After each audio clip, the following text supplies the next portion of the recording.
Welcome to the NHL Best Bets for today. And first, we'll naturally review the yesterday's two games that were played. We had a pick in both games, and first one listed here: Ottawa visited Vancouver. They continued their series, and Vancouver continued to win over there. So that was quite a clear game in shadow of numbers, 5-1. But when we were watching the game, especially the first period was basically one-way street when Ottawa was dominating the game, and I think they won shots something like 24-8 in first period. But Mr. Demko was very good in Vancouver's goal, and Vancouver provided profit for bettors. Then other game, very good game, especially from the goaltending point of view. Finnish goaltenders Juuso Saros for Nashville and Kevin Lankinen for Chicago put some kind of goaltending clinic to this game, and it was 1-1 to the overtime and shootout. Then Nashville scored shootout win, and our good bet vanished with that one. But Tommy, I think the Chicago was here worth to bet, even though they lost the game. Yeah, definitely. Like we've said before, if the game goes to overtime, if the game goes to penalties, it's definitely been worthy bet when you get the plus something odd. So if it's a coin flip and you get these 166 like we got for Chicago, it's a great bet. And also in the overtime, puck hit the post, went inside but didn't go into goal for Chicago, so they could have easily won it already there. Of course, Nashville was a little bit better in the regular time. They had their chances, but still, with these odds, always a worthy bet.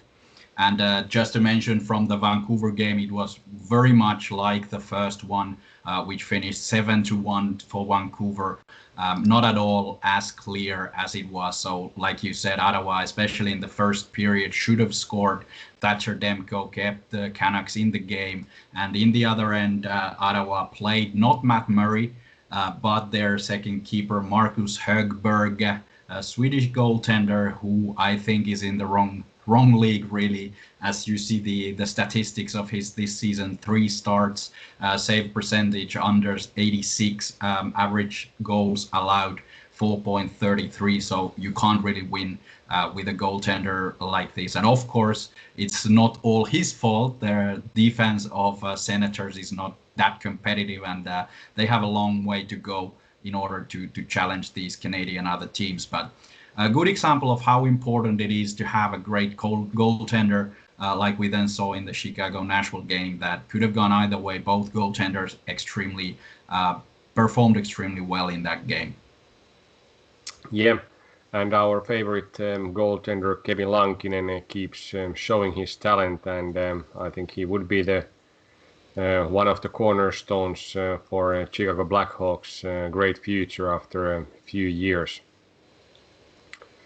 How about then tonight? There is a lot of games to be followed.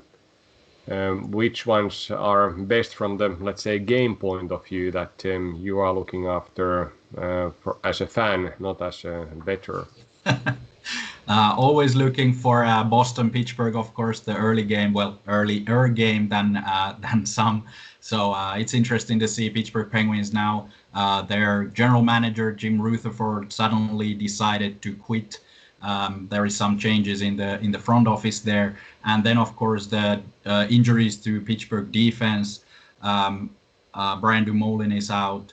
A lot of other guys are out. So it will be interesting to see how many defensemen they get on the ice to start with. But they've been performing pretty well as the results go. So it's not an easy game for Boston for sure.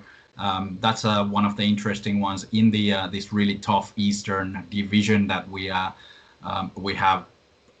basically open for anyone to take. There is still even New Jersey and the likes are in the playoff contest easily, so it's all open there. Another one is, of course, the return of Carolina Hurricanes to the fold. They're playing Tampa Bay at home. A couple of games postponed due to some COVID concerns there, so an interesting one to watch. And of course, betting point of view, also Carolina, one of the early favorites in their division. Tampa Bay, of course, reigning champions, biggest favorite of all. But I think it's going to be a great matchup with the energized Carolina taking on Tampa Bay. Yeah, and it's interesting to see how Carolina will, let's say, improve a bit, because I think they have played reasonably okay, but of course the expectations, at least in some circles, have been a bit higher, and they haven't been able to play so much, so only a few games under their belt so far. But we have picked two other games as our selections. First one is Edmonton. Toronto is visiting Alberta, and Edmonton come back to home. When we were looking for the statistics between these teams, there's not too much that supports this bet, but simulations show that this is more or less 50-50 game, and odds for Edmonton are pretty good. They have improved their scoring since start of the season, but I think still defending requires a little bit fine-tuning in order to make some kind of bigger strides in division and then rest of the league. Other team here that we picked is Arizona. Anaheim continues their trip to desert, and they won 1-0 the previous game. Now, after 1 day rest, Arizona is clear favorite in our simulations, and also odds are favoring them, but there is a clear expected value in Arizona, so that's the main reason why we picked them. It would be quite interesting game, both from the defensive point of view, if it would be similar kind of defensive battle as last time, or can Arizona then score a bit more than they have been doing recently, because naturally they have played against the tough Golden Knights team, but they have scored last time 3 games ago, so they lost Anaheim 1-0, they lost Golden Knights 1-0, and there has been, I think, over 6 periods of hockey without any goals for them. How do you see, Tommy, these games worth to bet? Yeah, definitely. Edmonton has improved offensively.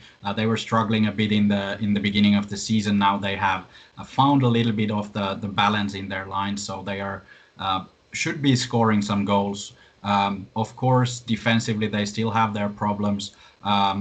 In the goal, Mikko Koskinen has played okay. There is no backup at the moment really to consider, because Mike Smith is still out. So that's a bit of a worry, because with the games coming so fast, the goaltenders might get a bit fatigued at some point. But he's been doing fine, and I think when matched against Toronto, Edmonton has a slight edge at home, especially playing this other offense-heavy team. And we're expecting quite a lot of goals as well. But with these odds, plus 122, Edmonton is a clear pick here. They have about 50% chance according to the simulations, and of course the odds indicate about 44%, so nice edge there. And then Arizona Ducks, of course, the game that last time was, like you said, 1-0. Arizona is due some goals, 6 periods without scoring. Against Vegas, they didn't even get any chances, so that was Vegas was a lot better team. But against Anaheim, they just fell to John Gibson there. They shot, I think, over 30 times on goal, but couldn't score. So this time around, I think they will will be able to find the way to beat Gibson or whoever plays for goal for the Anaheim. So it's not going to be a shootout for sure. Not a lot of goals, but tight game. Arizona with this value is a good bet. In our simulations, about 64% favorites, and of course the odds indicated around 55%. So such a clear value there that it's a no-brainer here as well. Yeah, we are always looking for value when we compare our simulation win probabilities and the odds from the market. Is there any other games provide value? I think one is popping up here, back-to-back game between Vancouver and Ottawa. Vancouver has value to win this one as well and sweep the series, but their back-to-back win percentage is not very good at home. So overall, their win percentage at home is during the last 3 seasons 48.8%, but back-to-back home games it's only 20%. So they haven't been able to maintain even the level that they have been at home games in those back-to-backs. Ottawa is not too much better, but like we discussed, if they can score at least average amount of goals out of those shots that they have been able to produce, they should give a much tighter game. But this time we skip it. And how do you see then these big favorites, like for example Colorado?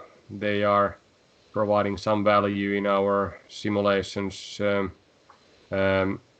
Then a bit similar way, Tampa Bay in visiting Carolina.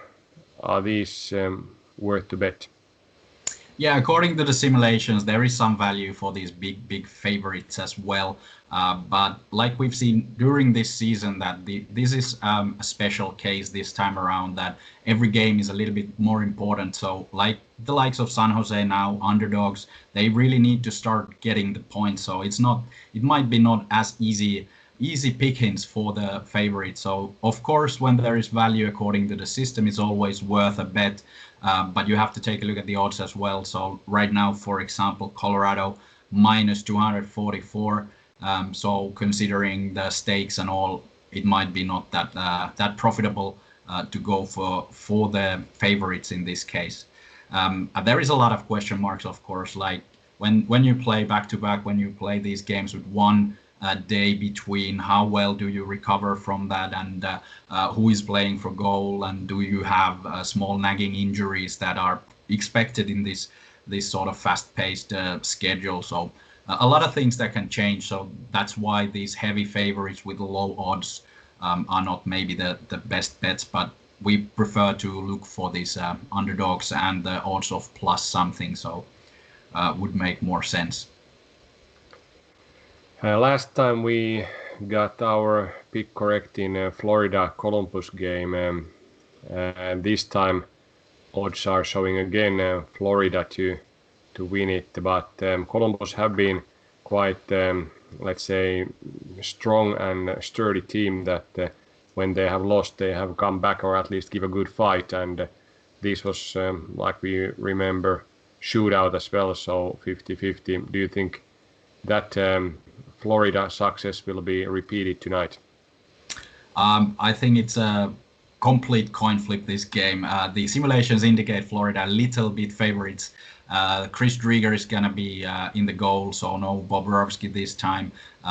Driedger has played well, so it's not that big of a downgrade for Florida team. But yeah, it's Columbus is such a feisty team that it's hard to bet against them unless the odds are very favorable. So I'm expecting exactly the similar sort of game that might be overtime shootout decision in the end. Yeah, I think it would be again tight game as we saw it a day before yesterday. Any total bets out of these games that you would to make?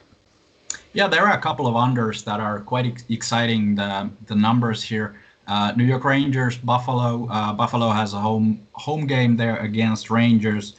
We have them scoring 5.2 goals altogether, and it's about 60% of under the line of 6.0. So there might be some value there, but again, have to check the odds for this under. Neither of the teams has been very heavy scoring, and like we've mentioned before, New York Rangers has been able to lose their games in the weirdest of fashions, usually by 1 goal. So a game like this, probably 3-2, 2-3, most likely result. So some undervalue there for sure. And the other one, the Columbus Florida game as well. Like we've been mentioning, Columbus feisty team. Florida, of course, a little bit more talented offensively, but again, judging by the last game, it might be a low-scoring affair there as well. For the overs, we don't have a lot of those. We expect in Toronto and in Edmonton, where Toronto and Edmonton take on each other, both offensive heavy teams, not that good goaltenders. So it might be another 6-4, 4-6 kind of game. So maybe some value there. The line is really high though, 6.5 at the moment, which is expected because the odds makers are also reacting to these high scoring teams really fast. So always remember to check the odds before making any decisions. Sometimes you get value, sometimes not. So not only the percentages are counting here. Yeah, I think those are interesting games. Maybe I'll add also one more. Calgary visits Montreal. The line currently sits at 6, and our simulations predict quite a bit lower numbers, especially due to the goalies. Jakob Markström for the Calgary maybe hasn't played in the last 2 games as well as earlier the season and as well as he played last season in Vancouver, but maybe he can bounce back this time. And then Montreal, that has been playing very well as a team, defending also pretty well. Carey Price is the final lock over there in defense, so that might be also worth to check if these goalies are starting, and the odds for the 6 or even 6.5 are favorable. Yeah, that's a good race there because Montreal has scored the most goals in the NHL, but when you take a look at the numbers, they shouldn't have. So they have scored a lot more than they've actually created the chances to score. So it might even out at some point. Well, it should even out at some point, even with the condensed regular season we're playing. And also, yeah, Jakob Markström, elite level goaltender, maybe not at his level yet in the new team. So looking for these goaltenders to make the battle a very interesting one. So I would say a low scoring affair there as well. Very good. How about our overall simulation track record so far? Do you have those numbers somewhere handy? Because I think we have, the simulations have been beating our expertise day after day. Yeah, the computer is a lot smarter than we are. So I do have the numbers here. I don't have the exact amount of games because there is these postponed games. But anyway, almost 100 games, I'm pretty sure. We peaked the side value where in the positive for about 118. So barely, but still there. In the money line, which is just picking the winner of the game and then taking the odds of the winners, we've been a lot better. We are plus 360, and also in overall picks, we are in the positive for 370. So overall, pretty good results here. Of course, still there is about 760 games left of the season, so keep on doing the same, but building up pretty well. And of course, the early season is difficult to predict, especially in this special case that we have now. But it's also difficult for the odds makers to make the right odds. So hopefully we keep beating them in the long run as well. Yeah, the moneyline record is quite interesting because usually you don't bet based on the money line. You always try to find value there for underdog or favorite, but I think there has been quite a few of these kind of 50-50 games where our projection has been providing another team to be favorite than odds, and that has been the case then.